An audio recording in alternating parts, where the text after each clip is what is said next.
Police म्हणून घरात घुसला आणि पिस्तुलाचा धाक दाखवून धमकी दिली।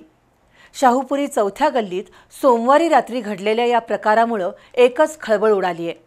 याबाबत शाहूपुरी पोलीस ठाण्यात फिर्याद दाखल झाली असून पोलिसांकडून त्या तरुणाचा शोध सुरू आहे।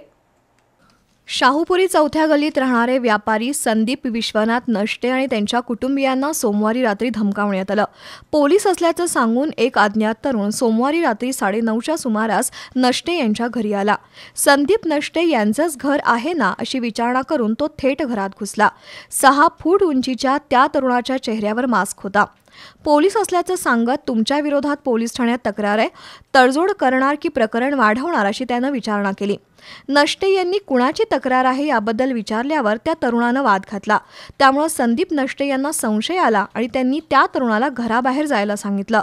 त्यावेळी त्या तरुणानं अचानक पिस्तूल काढलं आणि संदीप नष्टे यांना धमकी दिली। त्यामुळे नष्टे कुटुंबीय भयभीत झाले। त्याचवेळी संदीप यांचे अन्य कुटुंबीय घरातील हॉलमध्ये आले आणि गोंधळ वाढला। त्यावेळी त्या संशयित तरुणानं पळ काढला।